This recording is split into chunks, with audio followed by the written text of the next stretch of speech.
Okay, I think I got about 5 minutes. So thank you for coming out tonight, and it was nice seeing all of you. Okay, we're good. Perfect. Thank you, James. Thank you, YPN, for inviting me to speak today. I'm very happy to be here with all of you today, and hopefully I can communicate and follow the footsteps of some of these excellent speakers today with some very interesting topics. However, I'd like to start off by saying finance. I'm a performance management specialist, and finance, and being a CPA myself, finance has to change. Finance is too status quo, and we started seeing some things, especially from Caleb in his first talk, about how newer generations are looking at it differently. And that's what we're going to look at today. Performance Audacity, moving beyond finance to meet citizens' expectations. Now, we're all taxpayers in this room, right? Do we agree? Yeah, guys, you've been through a lot of talks now, so let's get up the energy, okay? So I'm a bit of an interactive. You can call me Ajay 2.0 if you want. That's pretty good for me. So I start off with this a lot of times because a lot of you have heard this saying before from Albert Einstein. But I would like to just quote it again to put it back in your mind. So if anything you leave here with today, I would like you to take this back to wherever you're going back to in your work and keep that in mind. He said that we cannot solve our problems with the same thinking we used when we created them. And that's very important because we created, the problems have arisen, but we can't use the same thinking to move forward. And that's what performance is about, and performance improvement and performance management. It's about thinking how we do things. And that's a very important component. And let me just digress just a little bit. When I was younger, I guess in my teenage years, I was really, I'm a Gen X, I'll confess. And I'm borderline, you said you were a year off, I'm a year off the baby boomers, I'm 66. So you do the math. So I aspired because I wanted to be part of that baby boomer that they wanted to change the world attitude, and I really wanted to be. I thought I was born in the wrong generation. Now I'm significantly in my years right now. I feel I'm still born in the wrong generations because when I see people like Caleb and James and a lot of the YPN people, I wish I was there in their generation because they have a lot of opportunities to make a difference in the world, and that's what this is about. So there's a saying, I'm a performance consultant, and let me ask you a quick question before I get into this. How many of you have some direct relevance or impact into performance in your workplace? Raise your hands. Okay. I'm surprised I didn't see all the hands raised. Why would I just say that? Why would I say, why didn't I see all the hands raised? You know what they guess? Everybody in any workplace is measured on performance. So you are involved in the performance improvement process within your environment, the difference you make. And we're going to talk about that a little later, a little later, in the next hour. How's that? In the next 5 or 10 minutes. There's a saying in performance management, what gets measured gets done. And a lot of my consulting friends who like to throw this up in my face every so often, just say this, Ajay, it's about what gets measured gets done. And I say one thing. Oh, sorry, going too fast here, giving it away. I'm looking at that, and that's changing, so that's absolutely awesome. And I say to them, really? Because the question I ask them back, what if you're measuring the wrong thing? And the important point here to think about in performance management is that when I get called in some of the companies that James mentioned I've had the privilege of working for, it's incredible, and the ones I haven't gotten working for that should be hiring me, you can laugh if you want, that's a cute laugh. So, the ones who should be hiring me, and I get this from people I work with and talk to me about performance management, and I get a couple of people saying to me, Ajay, performance management is really for the birds. It doesn't really work. And I said, why do you say that? He goes, well, our senior leadership has put into place performance frameworks, and it's never really worked for us. And I said, why hasn't it worked for you? And the answer is, one person said to me, goes, well, senior leadership does not want to show it to us. Think about that just for 1 second. You work diligently on a strategic plan. You work diligently on a performance management framework to ensure people perform at a certain level to meet those expectations. But as senior leadership, you refuse to show it to your people. So they have no clue what they're doing. It's about communication. And so we have to communicate, first of all, not only that we have to show the performance metrics up front, but we also have to ensure that we are measuring the right things and not everything and not the wrong things. That's what I want you to keep that in the back of your heads as well.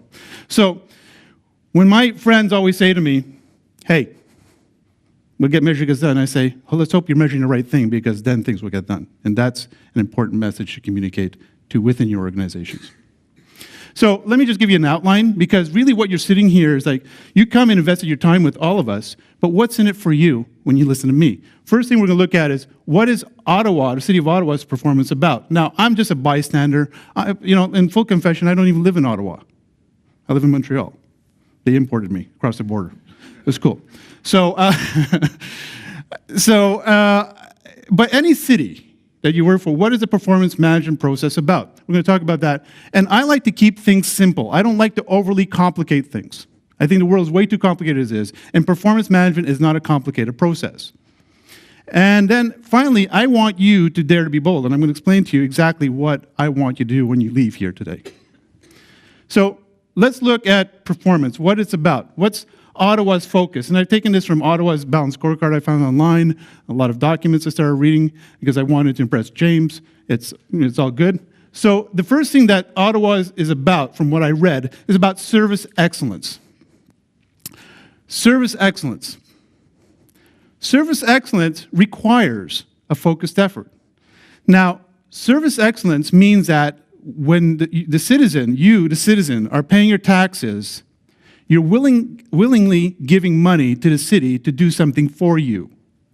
And when they say they're going to deliver service excellence, you expect them to live up to that, meaning that they're going to give the best service back to you for whatever you're paying for and your expectations. And that requires from the municipality and from the employees a very focused and diligent effort to do that. But a focused effort requires more resources. So we live in this little bit vicious cycle, right? You need more resources, so chances are we get the dreaded tax word that comes up.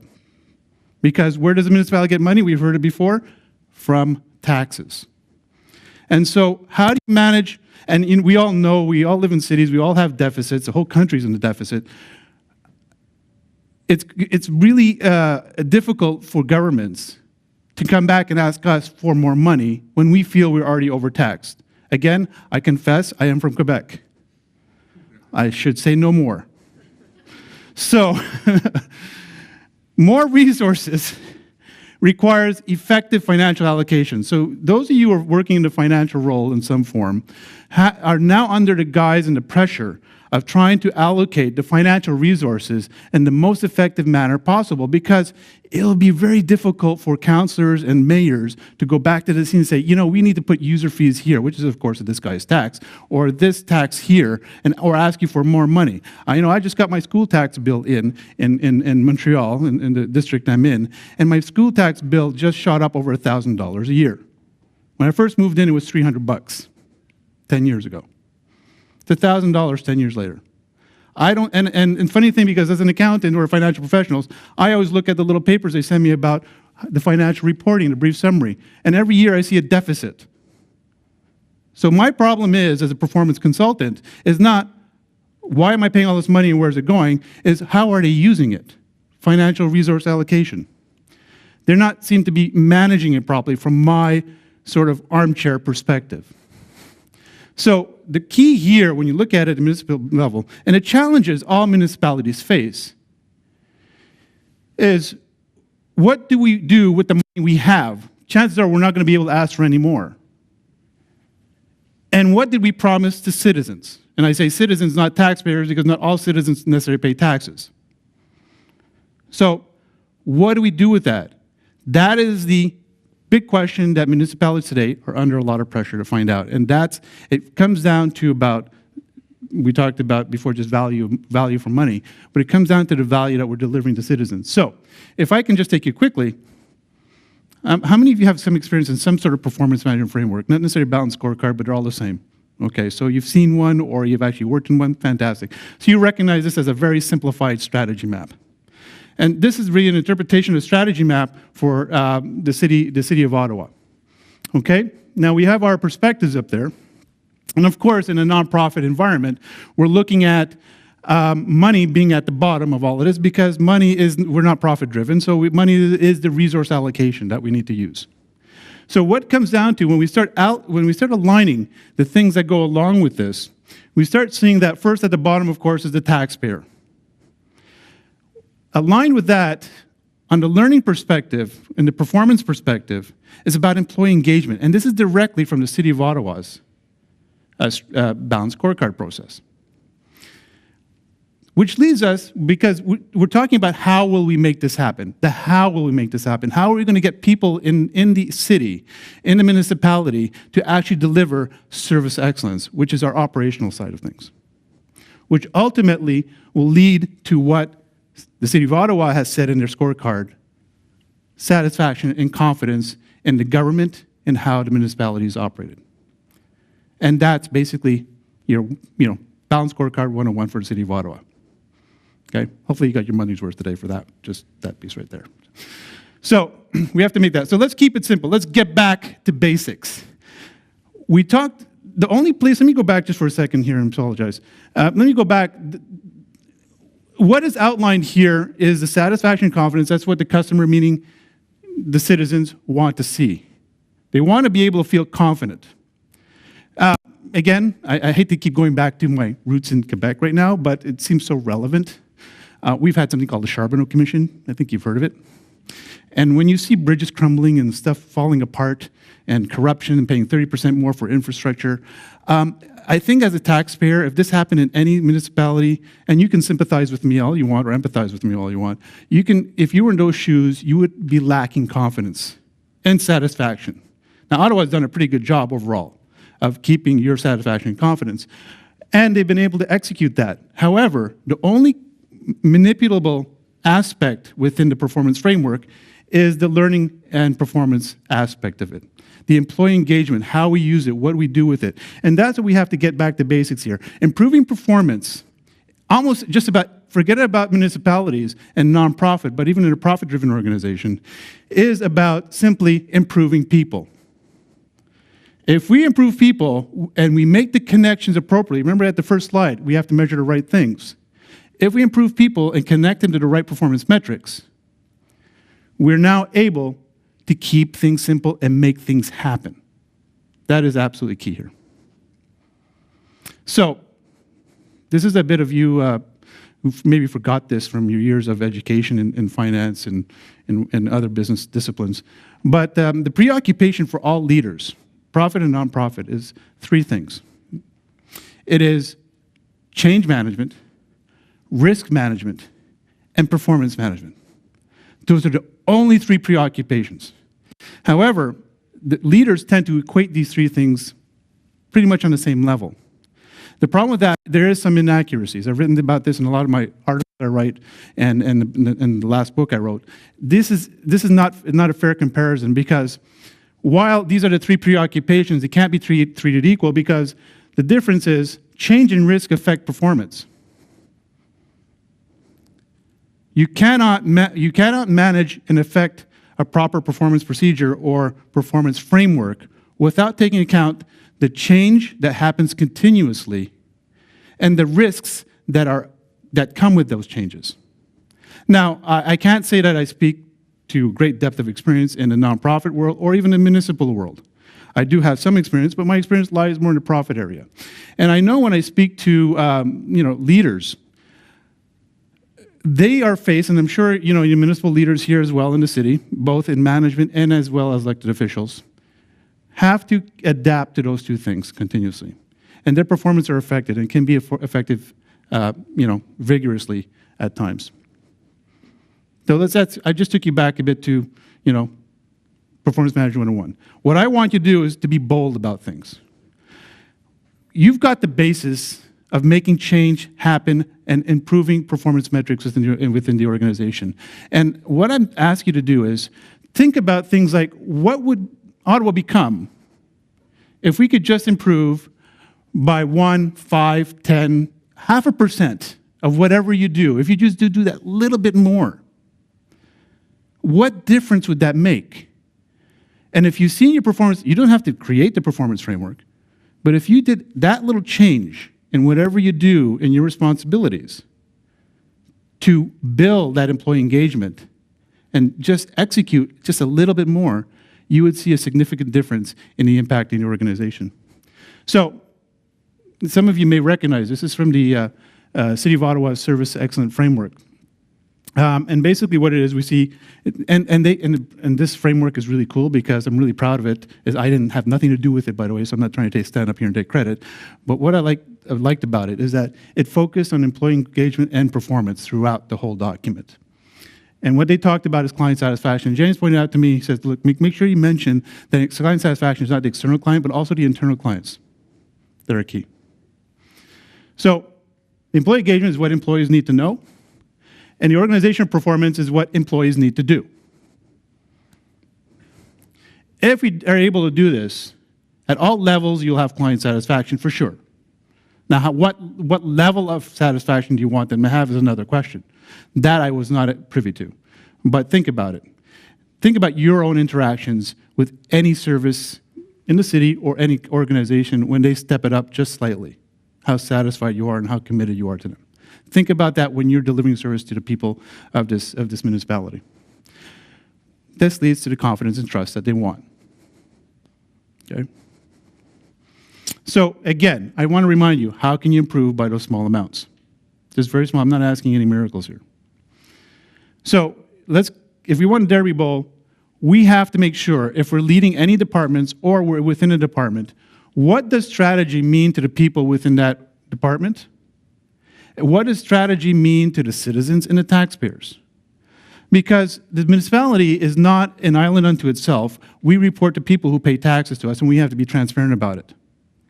And the reason they elect officials to direct an organization one way or the other is because of that mission or that vision that they've outlined to us as a taxpayer where the city should be. And that is key. So what does it mean to people? You need to also internally, this more specific internally, illustrate the connections and how to make the difference. There's no way you can just sit and say, here's the performance framework, do a better job, here's the skill you need, and walk away. You really need to draw the line from point A to point B to show how they can make a difference. You need to establish a culture within the environment to make that happen. People underestimate the power of a culture of an organization, but culture of the organization is key to changing or making things happen, as well at the same time destroying an organization. It'll eat the organization from the inside out. And finally, what I like to do, and I know I stole this a little bit from Steve Jobs, but think different. Okay? I think he eloquated those two words eloquently, but the point being is that you need to, like Einstein says, we cannot solve the problems that we've created with the same thinking we have today, or the way we created them. So you have to think different. You have to think in a more holistic way. So finally, let's look at this. When you look at the employee engagement and organization performance, as we talked about, what is it relevant, when we talk about performance, what is its relevancy to mission? You cannot go off the range by saying, hey, we're just going to go this way or that way, and we'll become better performers. If it's not measured to the right thing, meaning the mission of the organization, it's not going to happen. What are the key elements to focus on? Again, the other errors I see a lot is, in these performance frameworks, they have shopping lists of metrics, 10, 15 measures, 20 measures. And the intent of a performance framework, from the day it was created by Kaplan and Norton 25 years ago, was to be very simple and straightforward and focus on the right things. Finally, give them access to the knowledge resources to make this happen, because if you can't ask for more money and ask for more resources, you need to give them access to what they need to know. And finally, build a performance culture. Just don't talk about it, execute upon it. Make sure things happen for them. So there's a paradox that happens in financial professionals. One is, first of all, we're trained formally to think about managing and controlling costs. And likely, you've been told to cut costs. At the same time, we've been hearing some great topics over here. We need to provide the same level or better of expected service. So how do we do the two? When you talk service excellence, you're not talking about cutting costs. You're actually maintaining or increasing costs in a traditional context of performance. So you either have a slash and burn mentality or you have strategic costing. Strategic costing is a little different. It's not slash and burn, meaning you just cut willy-nilly. So you have to change your paradigm. You have to think about value, not efficiencies. So that paradigm is shift, and that's the little, if you walk away here from today, just change those 2 words, and you'll see how your performance within your department, and if you're leading people in those departments, how that would change as well.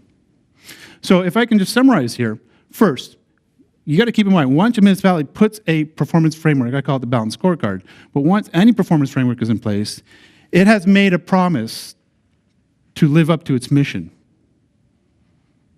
So essentially what we're doing, we have to respect the end user here. In the municipality, it is about the citizens and the taxpayers. What are the connections to them? I might be about 10 connections away from the taxpayer. But if I cascade that down, I have to understand through every business level how my role and my impact cascade down throughout the levels to impact that end user. Because at the end of the day, the taxpayer is your customer. Of course, get the skills we talked about before, but also discover what's wasting your time and limiting your performance within the organization. If I can conclude with this one last slide. I call it performance management according to Gandhi. Cue laughter right now. So he said, and this is the quote that's been mislabeled, to be the change you want to see in the world. Gandhi, by the way, never said that. The actual quote is this. If we change ourselves and tendencies in the world, if we change ourselves, the tendencies in the world also change. A man changes his nature, so does the attitude of the world changes towards him. So when we put something out there and we do better, it will come back. It's called karma in the Hindu philosophy. And we need not wait to see what others do, because if we just put what we need to put out there and do better at what we do, we will see the results come back to us. And that's the important message that you have to leave with here today when it comes to performance management. So I encourage you, as James said, I brought some copies of my books, and Teresa's sitting back there actually, who's my co-author and business partner. And for the first 5 people, sounds like a K-Tel commercial. Remember K-Tel? You guys don't know what K-Tel is. You don't know what K-Tel is either, so. You remember what K-Tel is, right? For the first 5 people, I'll reduce the price to $40. So, and I'll personally sign up for you. So I encourage you to Google me, find the articles I've talked about on performance management and learning and performance, and feel free to contact me and follow me on Twitter if you like, because I just like learning and I like disseminating knowledge. So if you feel the urge and the courage to follow me and learn something new, join me on Twitter. Thank you very much, and thank you, YPM, for inviting me here today.